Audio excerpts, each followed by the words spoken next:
चलिए, तो आज के क्लास को हम लोग शुरू करते हैं। तो आज के क्लास में हम लोग पढ़ेंगे समास के बारे में, ठीक है। समास जो है आपका हिंदी ग्रामर में आता है, क्लास 10th के एग्जाम में हिंदी ग्रामर में समास ऑब्जेक्टिव में बहुत आता है।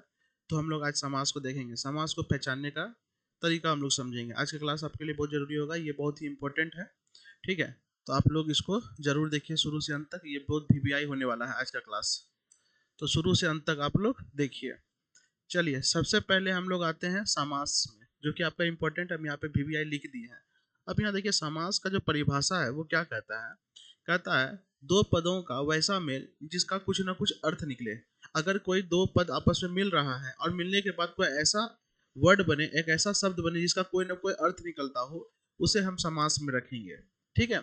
जैसे एग्जाम्पल अगर हम समझे, पहला गण जो ईस, जब ये दोनों मिलता है तो बनता है गणेश। क्या बनता है? गणेश। गण जो ईस जो है मिलता है, क्या बनता है? गणेश। गणेश का मतलब होता है, गणेश जी का मतलब भगवान है जी, है बात समझ में। ये सार्थक अर्थ निकला, इसका कोई ना कोई मीनिंग है, इसका मतलब ये आपका समास में आएगा। प्रति अलग है, दिन अलग, जब ये दोनों आपस में मिलेगा तो बनेगा प्रतिदिन। तो इसका कुछ ना कुछ मतलब निकल रहा है, इसका मतलब ये भी क्या है, आपका समास में है। समास में क्या होता है, जैसे कि हम लिखेंगे यहाँ पर माता पिता, किसी भी चीज को हम छोटा कर दिया है, इसीलिए समास को हम संक्षिप्तीकरण भी करते हैं, क्योंकि उसको संक्षिप्त करके छोटा कर दिया, इसलिए इसको हम लोग क्या बोलते हैं बाबू, दूसरा नाम क्या है, इसको संक्षिप्तीकरण है। और इसी को अगर हम लिख देंगे, माता पिता ना बोल के माता और पिता बोल दिए, तो ये कहलाएगा आपका विग्रह। क्या कहलाएगा? आपका विग्रह कहलाएगा। तो ये आपका कहलाएगा बाबू विग्रह। बात समझ में आ रहा है क्या? चलिए, तो समास जो है ना, उसको संक्षिप्तीकरण भी कर सकते हैं और विग्रह भी कर सकते हैं।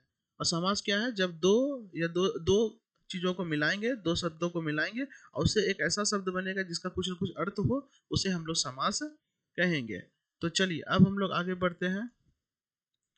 समास का अगर प्रकार की बात करें तो समास का 6 प्रकार होता है। टोटल कितना प्रकार होता है? आप लोग बोलते रहिए, एग्जाम सामने एकदम ध्यान से देखिए।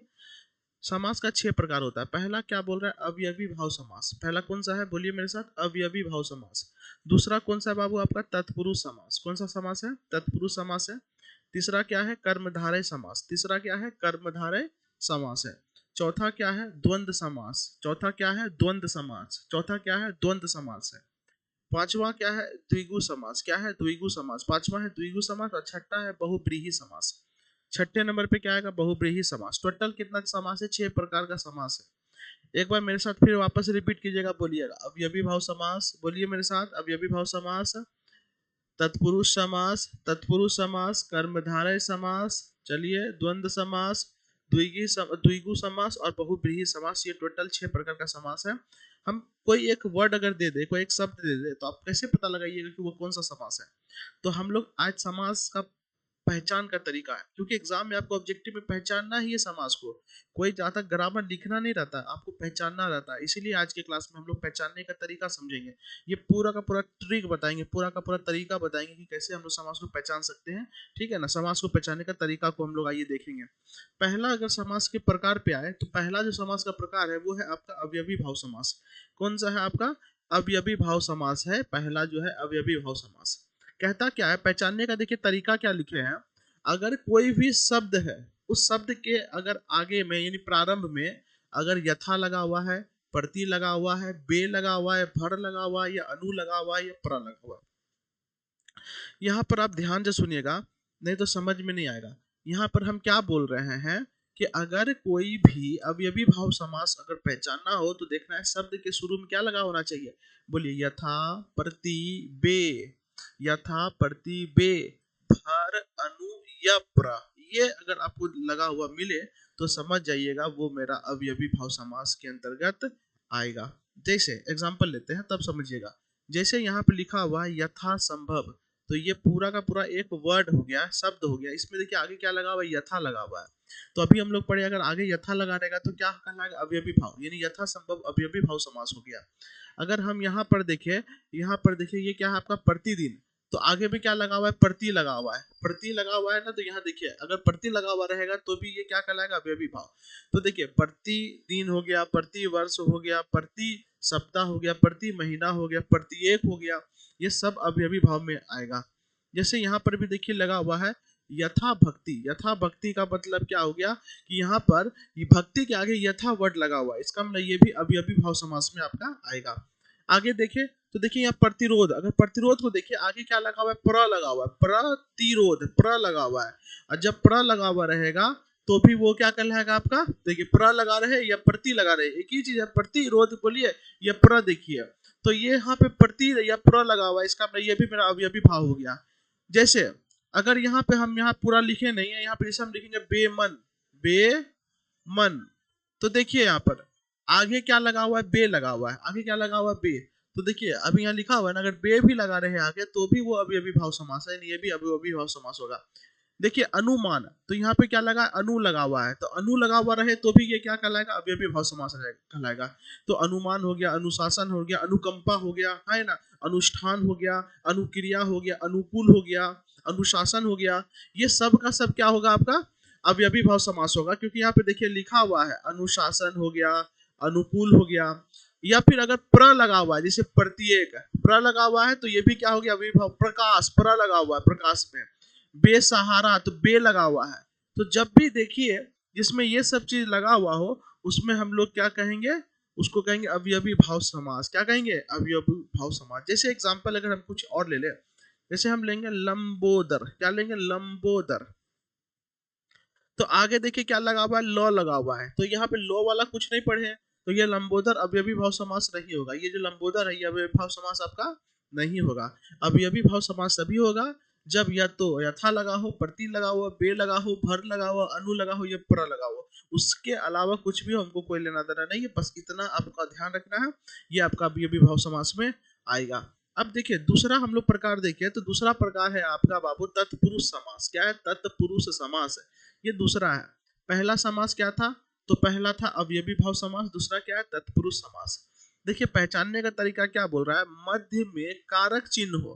कारक आप लोग को मालूम ना, कर्ता कर्म को करण से संपदा नापदा नहीं सब जो भी है, ये आपका चिन्ह जो है, जो भी कारक चिन्ह है वो कहाँ मध्य में लगा हुआ होना चाहिए, तब जाके वो तत्पुरुष समास कहलाएगा। आइए देखिए एग्जाम्पल समझते हैं। जैसे यहाँ पर दिया हुआ है राजपुत्र, राजपुत्र को अगर हम मन में तोड़े या मन में नहीं तोड़ना, अगर आप लिख करके भी तोड़िए तो इसको क्या कहेंगे, राजा का पुत्र। राजपुत्र का मतलब क्या होता है, राजा का पुत्र। तो राजा का, तो यहाँ पर क्या लगा है, यहाँ पर आपका कारक चिन्ह का लगा हुआ है, इसलिए ये मेरा जो है जिसमें कारक चिन्ह लगेगा वो मेरा तत्पुरुष, यानी कि ये जो राजपुत्र है ये मेरा कैसा आ गया, तत्पुरुष समास में आ जाएगा। किस में आएगा, तत्पुरुष समास में आ जाएगा। अगर हम बोले दही बड़ा, दही बड़ा का मतलब ये दही बाड़ा बोलिए, एक ही बात है, दही बाड़ा बोलिएगा तो यानी दही में बाड़ा, तो यहाँ में लगा हुआ है, यहाँ पे कारक चिन्ह क्या लगा हुआ है, में, यानी ये भी मेरा किस में आएगा, तत्पुरुष समास में आ जाएगा। अगर हम बात करें रेलगाड़ी की, इसका मतलब क्या हो गया, रेल का मतलब होता है पटरी, रेल का मतलब क्या होता है, पटरी। तो यहाँ पर देखिए क्या बोल रहा है, पटरी पर चलने वाला गाड़ी, तो यहाँ पर लगा हुआ है, ये कर्म, यहाँ कारक चिन्ह क्या लगा हुआ है आपका, पर लगा हुआ है, इसलिए ये भी मेरा क्या हो जाएगा आपका, तत्पुरुष समास में आ जाएगा। तो तत्पुरुष में एक ही चीज ध्यान रखना है कि वहां पर कारक चिन्ह होना चाहिए। आपको कारक चिन्ह दिखेगा नहीं जब उसको आप तोड़िएगा, जब उसका संक्षिप्तीकरण कीजिएगा, क्योंकि समास संक्षिप्तीकरण को भी बताता है। समास जो है संक्षिप्तीकरण, यानी जब उसको संक्षिप्त कीजिएगा या उसका विग्रह कीजिएगा तो आपको तब पता चलेगा। जैसे हम देखे राजपुत्र, ये तो शॉर्ट में लिखा हुआ है, इसको जब तोड़े तो पता चला राजा का पुत्र, तो का को देखे तब ना बोले, यहाँ पे का तो ही नहीं है, छिपा हुआ है। दही बड़ा, तो दही में बड़ा, तो मैं को देख करके हम बोले ये तत्पुरुष। उसी तरीके से आप अगर कोई सेंटेंस हो तोड़ के देखिएगा, टूट रहा है तो आप देखिएगा उसमें अगर कर्म चिन्ह है तो सॉरी कारक चिन्ह है तो वो मेरा तत्पुरुष में होगा, अदरवाइज नहीं होगा। समझ में आ रहा है क्या, चलिए आगे देखिए। तीसरा नंबर देखिए क्या बोल रहा है, कर्मधारय। कर्मधारय में यहाँ ध्यान दीजिएगा, कर्मधारय समास, तो इसका पहचान क्या है, अगर किसी भी समास से तुलना या विशेषता का पता चले, अगर कोई भी तुमको वर्ड दिखे उससे पता चले कि उसमें तुलना हो रहा है या उसका विशेषता को बताया जा रहा है, तो वो मेरा कर्मधारय में आ जाएगा। किस में आ जाएगा, कर्मधारय में आ जाएगा। जैसे समझिएगा यहाँ पे बोलेंगे हम नील गाय, यानी यहाँ पे गाय के बारे में बात हो रहा है। किसके बारे में, गाय के बारे में, कि गाय कैसी है, गाय नीली है। गाय कैसी है, तो गाय नीली है। तो यहाँ पर देखिए गाय का विशेषता को बताया गया कि नीली गाय है, इसीलिए यहाँ पर ये आपका हो जाएगा कर्मधारय में हो जाएगा। किसमें हो जाएगा, कर्मधारय। अगर हम बात करें चंद्रमुखी, तो यहाँ देखिए चंद्र का मतलब होता है चंद्रमा, चंद्र का मतलब क्या होता है, चंद्रमा। अब मुखी का मतलब होता है मुख कहो या चेहरा कहो, यानी जिसका चेहरा जो है चंद्रमा के समान हो उसे हम लोग क्या कहेंगे, चंद्रमुखी कहेंगे। क्या कहेंगे, चंद्रमुखी। चंद्रमुखी का मतलब ये भूल भुलैया वाला दिमाग में मत लाइएगा, बात समझ में आया क्या, मंजुलिका वाला एकदम नहीं, चंद्रमुखी वो सब नहीं। यहाँ चंद्रमुखी का मतलब क्या हो गया, जिसका जो चेहरा हो चंद्रमा के समान हो। बात समझ, तुलना हो रहा है ना, चंद्रमा से तुलना हो रहा है, जिसका चेहरा चंद्रमा के समान हो, चंद्रमुखी। तो यहाँ तुलना हो रहा है, तो चंद्रमुखी भी मेरा कर्मधारय में, नील गाय भी कर्मधारय में। अगर नील गाय की, नील कमल की बात करें, कमल का मतलब क्या होता है, हाथ, नील कमल नीला हाथ। बात समझ में आ रहा है क्या? तो जिसका हाथ क्या हो, नीला हो, विशेषता को बता रहा है, हाँ है ना। तो ये भी मेरा क्या हो गया, आपका आपका चला जाएगा कर्मधारय में। क्या चला जाएगा, कर्मधारय में। जो क्या पता है, विशेषता या तुलना करे, विशेषता या तुलना करे, वो कर्मधारय में जाएगा। और भी एग्जाम्पल हो सकता है, वो हम आगे देखेंगे, टेंशन मत लीजिए। देखिए चौथा नंबर अगर हम बात करें, क्या बोल रहा है बाबू आपका, द्वंद्व समास। चौथा नंबर में क्या बोल रहा है, द्वंद्व समास। ये द्वंद्व समास क्या होता है, पहचान, सबका पहचान बता रहे हैं, कोई परिभाषा और विभाषा नहीं बता रहे आपको, हम ध्यान दीजिएगा, ऑब्जेक्टिव का आपको क्लियर हो जाएगा। पहचान देखिए क्या बोल रहा है, अगर कोई भी समास जो समान हो या विलोम हो, या उसके अंदर योजक चिन्ह लगा हो, क्या लगा हो, योजक चिन्ह, डैश लगा हो, वो आपका द्वंद्व समास में होगा। अभी आप समझ में नहीं आएगा तो देखिए, जैसे माता पिता, माता का विपरीत क्या होता है, पिता। तो यहाँ विलोम यूज हुआ है ना, यहाँ क्या यूज हुआ है, विलोम। यहाँ एक दूसरे के क्या है बाबू, विलोम है। तो माता पिता जो हो जाएगा, वो आपका क्या हो जाएगा, द्वंद्व समास में जाएगा। कौन सा समास में जाएगा, द्वंद्व समास में जाएगा। चलिए भाई बहन, भाई का जस्ट उल्टा क्या होता है, बहन होता है, यानी ये भी विलोम है। इसमें इसका मतलब ये भी मेरा किस में चला जाएगा, द्वंद्व समास में जाएगा। किस में जाएगा, द्वंद्व समास में जाएगा। ठीक है, अगर हम बोले रात का उल्टा क्या होता है, दिन, तो यहाँ पर भी देखिए विलोम वर्ड यूज हुआ है, विलोम शब्द। तो यहाँ पर भी ये मेरा किस में जाएगा, तो द्वंद्व समास में जाएगा। किस में जाएगा, द्वंद्व समास में। साथ साथ, देखिए समान वर्ड लिख दिया है, साथ साथ, तो ये समान वर्ड लिखा है, एक ही समान वर्ड लिखा है। तो यहाँ पर देखिए बोला है ना, ये तो समान होना चाहिए, विलोम होना चाहिए, और योजक चिन्ह भी होना चाहिए। योजक चिन्ह है कि नहीं, तो ये भी मेरा क्या हो जाएगा, आपका द्वंद्व समास में जाएगा। दिनों दिन, अब यहाँ पर देखिए, दिनों, दिन का उल्टा रात होता है, इसका मतलब ये विलोम नहीं है, ये तो पता चल गया। लेकिन यहाँ दिनों दिन का मतलब हो गया, दिनों अलग हो गया, दिन अलग हो गया, ये अलग अलग है और ना विलोम है। अगर विलोम रहता तो द्वंद्व समास में जाता, और अगर समान भी रहता तो वो द्वंद्व समास में जाता। लेकिन यहाँ पर क्या है, यहाँ पर ना तो वो समान है और ना ही ये विलोम है, और यहाँ पे योजक चिन्ह केवल होने से नहीं होगा, इसका मतलब ये मेरा समास में है ही नहीं, ये समास में मेरा है ही नहीं, ये समास आपका नहीं होगा। लेकिन उसी की जगह अगर दिन दिन रहे तो यहाँ पर समान है। ठीक है, तो ये मेरा आपका क्या हो जाएगा, समास में हो जाएगा, द्वंद्व समास में चला जाएगा। अगर दिन दिन की बात करें तो ये मेरा द्वंद्व समास में जाएगा। रात रात का बात करें, द्वंद्व समास में जाएगा। माता माता, द्वंद्व समास। साथ साथ, हाँ है ना। हम तुम, हम तुम, फिर हम तुम नहीं जाएगा। बात समझ में आ रही है क्या, हम जाएगा, तुम जाएगा। अगर साथ साथ रहेगा यानी समान रहेगा तो, या फिर विलोम रहे, सीधा बात है, हाँ है ना। चलिए, समझ रहे हैं, चलिए आगे बढ़ते हैं। क्वेश्चन नंबर, आप क्वेश्चन कर रहे हैं, पांचवा प्रकार देखिए क्या बोल रहा है, इसको द्विगु समास को कहेंगे।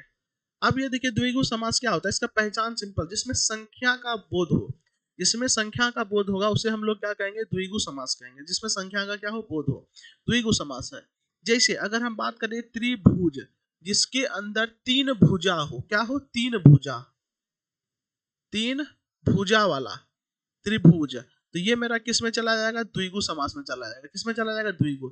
लेकिन चतुर्भुज मेरा द्विगु में नहीं जाएगा, जिसका मतलब, चतुर्भुज का मतलब ये होता है चार भुजा वाला, चार भुजा वाला चतुर्भुज भी होता है, लेकिन ये मेरा द्विगु समास में नहीं जाएगा। इस बात का ध्यान रखिएगा, ये मेरा द्विगु समास हो गया त्रिभुज, लेकिन ये नहीं हुआ। अब कारण आप पूछना चाहेंगे, लेकिन कारण हम आपको आगे बताएंगे, क्योंकि आगे ही आप समझ पाइए कारण को, अभी बताने से कोई फायदा नहीं है। तो आप थोड़ा सा 2 मिनट केवल पेशेंस रखिए, अभी हम आपको तुरंत समझा रहे हैं। चौराहा, चौराहा का मतलब जहां पे चार रास्ता हो, चार राह, उसको हम लोग क्या कहेंगे, चौराहा। चौराहा भी मेरा क्या हो जाएगा, आपका द्विगु समास हो जाएगा, क्योंकि संख्या का बोध हो रहा है। अगर हम बोले नवग्रह, नौ को ग्रह, तो नौ को ग्रह, नौ का वर्ड यूज हो रहा है, इसका मतलब ये भी द्विगु समास होगा। सप्ताह, यहाँ पे 9 का यूज हो रहा है, यहाँ पे 4 का यूज हो रहा है। यहाँ सप्ताह से 7 दिन का पता चल रहा है, इसका मतलब ये क्या हो गया, आपका द्विगु समास में जाएगा। महीना में या तो 30 का, या 31 का, या 28 का, या 29 का, इसी दिन का पता चल रहा है, इसका मतलब ये महीना भी किस में जाएगा, द्विगु समास में जाएगा। वर्ष की अगर हम बात करें तो 12 महीने का एक वर्ष होता है, तो ये भी किस में जाएगा, द्विगु समास में जाएगा, क्योंकि संख्या का बोध हो रहा है। शताब्दी बोले, ईस्वी बोले, दशक बोले, सेंचुरी जो भी है, ये जिससे संख्या का बोध हो, ये सब किस में जाएगा, आपका द्विगु समास में। लेकिन चतुर्भुज एक एक्सेप्शन है, अपवाद है। चतुर्भुज आप याद रखिएगा, ये अपवाद में कि ये द्विगु जो है, द्विगु समास नहीं होगा, ये द्विगु समास नहीं होगा। आप याद रखेंगे, ये द्विगु समास में नहीं आएगा, ठीक है। चलिए, अब अंतिम जो आपका समास बच गया, अंतिम समास, जो कि है आपका बहुब्रीहि समास। क्या है? बहुब्रीहि समास। अब ये समास जो है ना, आपको याद रखना है, ये वीआईपी, वीआईपी का मतलब क्या हो गया, जिससे कि वीआईपी कौन, हम लोग भी वीआईपी नहीं है, सिंपल सा बात है, भगवान वीआईपी है ना, परमात्मा वीआईपी है। तो जिसमें आपको वीआईपी का मतलब हो गया कि जिसमें बड़े बड़े नाम, भगवान का नाम सबका बोध हो, वो वीआईपी, वो बहुब्रीहि में आएगा। बात समझ, जैसे गणेश भगवान हो गया, शंकर भगवान हो गया, विष्णु भगवान हो गया, रावण हो गया, राम भगवान हो गया। रावण भी भाई हम लोग से तो बहुत अच्छे हैं, बहुत ज्यादा ज्ञानी व्यक्ति हैं, जो भी हो, तो वो सब बहुब्रीहि में जाएगा। किस में जाएगा? आपका बहुब्रीहि में जाएगा। आइए एग्जाम्पल समझिए, जैसे हम लिखे हैं यहाँ पे चतुर्भुज। चतुर्भुज तो हम लोग देखे द्विगु में नहीं गया, चतुर्भुज में द्विगु में नहीं गया, क्योंकि उसमें संख्या का बोध हो रहा था, लेकिन फिर भी नहीं गया। कारण समझ का है, चतुर्भुज का मतलब क्या होता है? चार भुजाओं वाला, चार भुजाओं वाला। अब यहाँ पर ध्यान दीजिएगा, चार भुजाओं वाला कौन होता है? तो चार भुजाओं वाले होता नहीं, होते हैं, विष्णु भगवान होते हैं।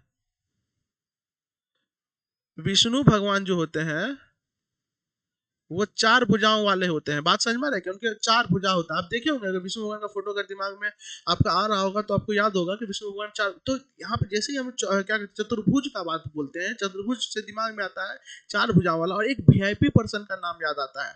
वीआईपी क्या बात बोले, एक्सट्रीम वीआईपी, जिसको हम लोग वीआईपी समझते हो, एक्चुअल में वीआईपी नहीं होता है। सेलिब्रिटी हो गया, एक्ट्रेस हो गया, जो भी है वो वीआईपी नहीं है। हम लोग मान लिए एक्चुअल में जो वीआईपी है वो है विष्णु भगवान, शंकर भगवान, कृष्ण जी, महादेव जी, जो भी है, ये आपका वीआईपी पर्सन में आते हैं। बात समझ में आ रहा है क्या? इसीलिए जो चतुर्भुज हो गया, तो चतुर्भुज से दिमाग में आता है भगवान का, इसलिए ये बहुब्रीहि में जाएगा। किस में जाएगा? बहुब्रीहि में। इस चीज का ध्यान रखना है। यही कारण है कि हम चतुर्भुज को यहाँ पे क्रॉस किया। आप देखिए यहाँ चतुर्भुज को क्रॉस की, क्यों? चतुर्भुज आपको देखिए, त्रिभुज से कोई भगवान का याद आ रहा है? नहीं, त्रिभुज से कोई भगवान का नाम याद नहीं आता। बात समझ में आ रही है? इसलिए त्रिभुज भी नहीं, भगवान में नहीं आ रहा। संख्या का बोध करा रहा है केवल, जिसका मकसद केवल संख्या का बोध कराना हो, द्विगु संख्या के बोध कराने के साथ साथ जिसको भगवान का भी दिमाग में आ जाए, वो आपका जाएगा बहुब्रीहि में।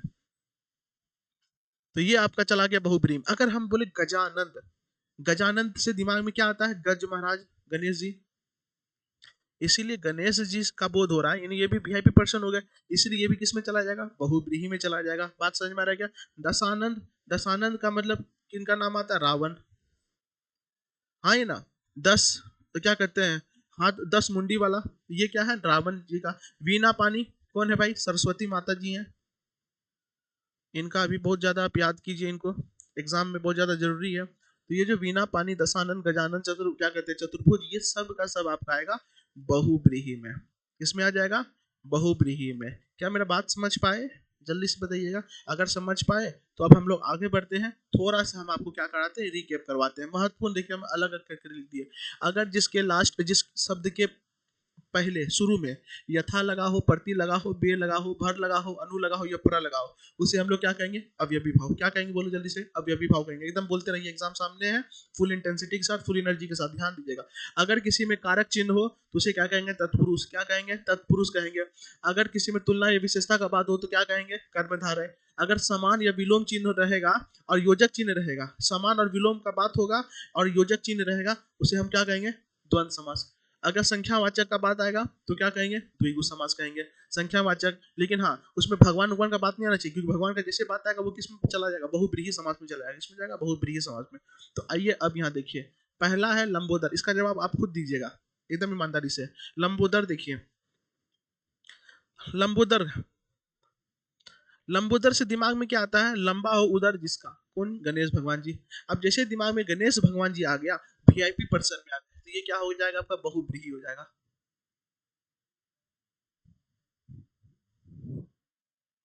ये किस किस में चला जाएगा? आपका बहुब्रीहि में चला जाएगा। बात समझ में अब देखिए, प्रत्येक, प्रत्येक में देखिए यहाँ प्र लगा हुआ है। क्या लगा हुआ है? प्र। अब आपको पढ़ाए थे ना, प्र, प्र जिसमें लगा हुआ आगे, उसे हम लोग क्या कहेंगे? तो इसे हम लोग कहेंगे अवयवी भाव समास। उसे हम लोग क्या कहेंगे? अवयवी भाव समास कहेंगे। ठीक है। अगर हम बात करें तीसरा नंबर में, देखिए भाई बहन, पहला देखिए भाई, इसका जस्ट उल्टा बहन। बात समझ में आ रही है? और योजक चिन्ह भी लगा हुआ है। तो आपको बताए थे ना, विपरीत हो और योजक चिन्ह लगा रहे, द्वंद्व समास। तो ये मेरा क्या हो जाएगा? सॉरी, ये मेरा हो जाएगा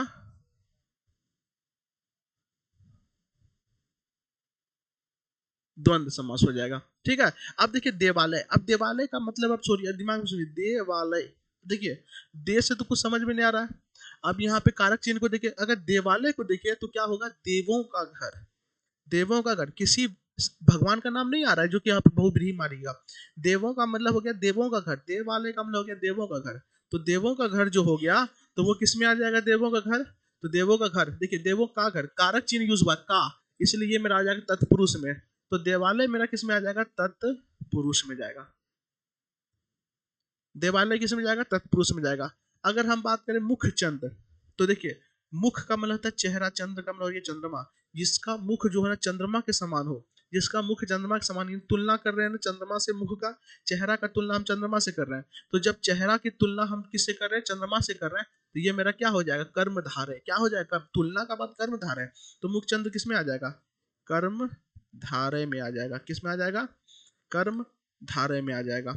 अगर हम बात करें सेनापति, सेनापति को तोड़ेंगे तो सेना का पति, का यहाँ पे आ गया, का मेरा क्या है, कारक चिन्ह है, इसका मतलब ये भी किस में चला जाएगा, तत्पुरुष में चला जाएगा। किस में चला जाएगा, तत्पुरुष में चला जाएगा। क्या मेरा बात समझ में आ रहा है क्या। आगे देखिए राजगिरी, राजगिरी का मतलब क्या हो गया, राजा का गृह, राजा का घर, राजगिरी कहलाता है। का लगा है कारक चिन्ह, तत्पुरुष, क्या हो गया, ये भी मेरा तत्पुरुष हो गया। दिन रात, दिन का उल्टा रात, और योजक चिन्ह लगा हुआ है, दिन का उल्टा रात और योजक चिन्ह, यानी विपरीत भी हो और योजक चिन्ह लगाओ, क्या कहेंगे, द्वंद्व समास कहेंगे।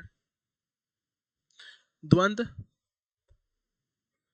चिन्ह बात, सॉरी द्वंद्व चिन्ह करे, द्वंद्व समास ये हो जाएगा आपका द्वंद्व समास। ठीक है, लोह पुरुष, अब देखिए यहाँ पे एक के साथ है, ये पूरा है, ये गलती से ही मेरा मतलब कि गैप बन गया, लेकिन है साथ में। लोह पुरुष का मतलब क्या हो गया, लोहे के समान पुरुष, यानी हम पुरुष की तुलना किससे कर रहे हैं, लोहे से कर रहे हैं, तुलना कर रहे हैं मजबूती में। बात समझ में आ रहा है क्या। तो तुलना किस में हम लोग करते हैं, कर्म धारे में। तो ये मेरा हो जाएगा कर्म धारय, कर्म धारय। ये बगल में लिखे रेफरेंस ताकि आपको मिल सके। जन्म मरण, जन्म का उल्टा क्या होता है, मरण, योजक चिन्ह है, और जिसमें क्या हो, विपरीत हो और योजक चिन्ह हो, उसे हम लोग क्या कहेंगे, द्वंद्व समास, द्वंद्व समास। देखिए कितना आसानी से आप सब का जवाब दे दिया। यही सब आपको ऑब्जेक्टिव क्वेश्चन में आता है, समाज से ऑब्जेक्टिव क्वेश्चन काफी ज्यादा रहता है। तो हम आपसे यही उम्मीद करेंगे कि समाज को कम से कम जाने से पहले, आप एग्जाम में बैठने से पहले एक बार अच्छे से देख लीजिएगा, वो तो जरूरी है, एक बार उस पर फोकस कीजिएगा, ताकि अगर किसी तरह का अगर समाज से दे आपको पहचानने के लिए, तो आप आसानी से उसका जवाब दे सके। ठीक है, आपको कैसा लगा क्लास आप जरूर बताइएगा, एक बार लाइक कर दीजिएगा। ठीक है, चलिए आपसे यह अनुरोध रहेगा। चलिए आज के लिए इतना ही, ओके बाय।